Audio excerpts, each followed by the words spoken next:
భారత ప్రధాని రాష్ట్రపతి వాళ్ళ ప్రశంసలు పొందుటకు అవకాశాలు ఎక్కువగా ఉన్నాయి. మరి ఉపాధి, విద్యుత్తు, రవాణా, నీటిపారుదల ప్రాజెక్టులు, వ్యవసాయ నిర్ణయాలు కీర్తివంతమై విరాజిల్లుతాయి.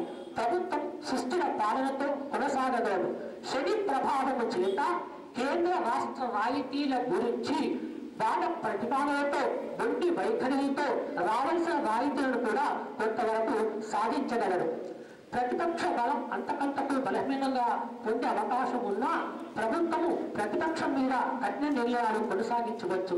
తెలంగాణ రాష్ట్రమందు వర్షములు, పంటలు, కార్మిక పురోభివృద్ధి, ఉద్యోగాల అభివృద్ధి, భూముల పంపిణీ, బడుగు బలహీన వర్గముల అభివృద్ధి, మంత్రుల మార్పులు చేర్పులు, తన పార్టీల సంరక్షణ, కేంద్రవాదంతో సంతర్భోచిన వాద్యాసాన్ని తన రాష్ట్రమునకు రావాల్సిన రాయితీలు రాబట్టుట ఇత్యాది. 9 నవనాయకులు ఉన్నారు.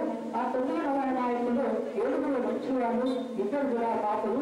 ఈ యొక్క గ్రహస్థితి మనకి నవగ్రహాలు ఈ 9 గ్రహాలు మనకి ఏమి ఇస్తాయంటే ఫస్ట్ ఈ యొక్క సంవత్సరానికి ధాన్యాలు ఎక్కువగా పండుతాయి, బాగా పండుతాయి.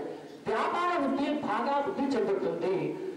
ఎందుకంటే బుధుడు వైశ్యము వ్యాపార వృద్ధి బాగా తెలివితేటలు బాగా ఉంటాయి కాబట్టి వ్యాపార వృద్ధి కలిగి అనేక లాభాలతో నడుస్తుంది. మంత్రి శుక్రుడు, ఈ శుక్రుడు వల్ల ఏమి జరుగుతుంది? సువృష్టి అంటే వర్షం, పాడి పట్లు ఈ సంవత్సరం బాగా ఉంటాయి. గురువు సైన్యాధిపతి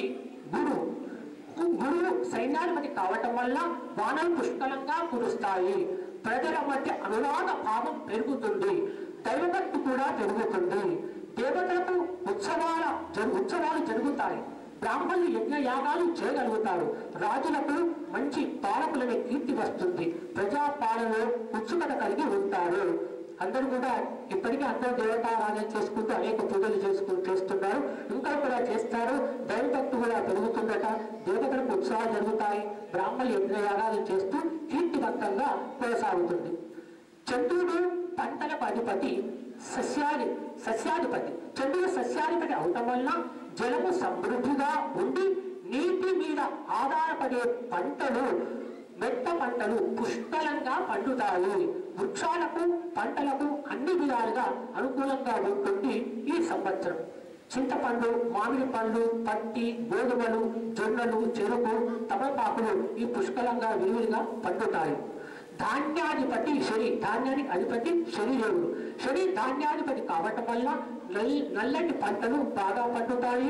సూక్ష్మ ధాన్యాలు చక్కగా పండుతాయి. నల్ల రేగడి నెలలు కూడా బాగా పంటలతో విలసిల్లుతాయి. అంటే మినుములు, ఉలువలు, ఆవాలు, కాఫీ, తేయాకు, నల్లని వస్తువులు చాలా పండుతాయి. గురువు అర్ఘ్యాధిపతి అంటే వాటర్, నీళ్ళకు అధిపతి. ధనము కూడా పెరుగుతుంది. బ్రాహ్మణులు యజ్ఞయాగాలు నిర్వహిస్తారు. మంగళప్రదమైన వాయిద్యముల ధ్వనులతో ఉత్సవాలు జరుగుతాయి. అందరి ఇంట నిత్య కళ్యాణం పచ్చదనంగా విరాసిల్లుతుంది.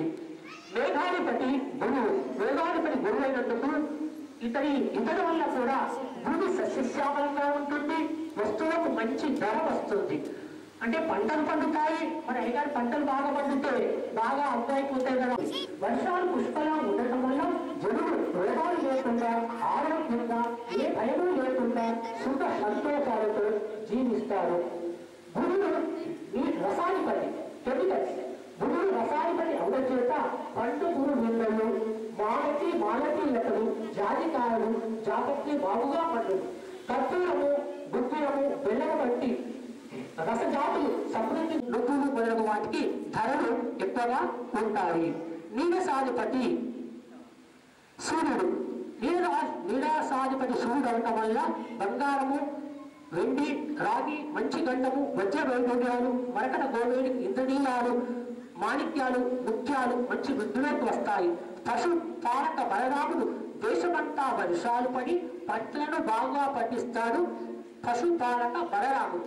శ్రీకృష్ణుడు స్థాన సంరక్షకుడు. శ్రీకృష్ణుడు సమస్త ప్రాణకోటి క్షేమము, ఆరోగ్యము కలిగిస్తూ పశువులకు బాగా పాలు ఇచ్చేటట్టు చేసి, అంటే గురువు కన్యారాశిలో సంచరించుతున్నప్పుడు భూమి యందు బాగా పంటలు పండుతాయి. ధరలు కూడా తక్కువగా ఉంటాయి.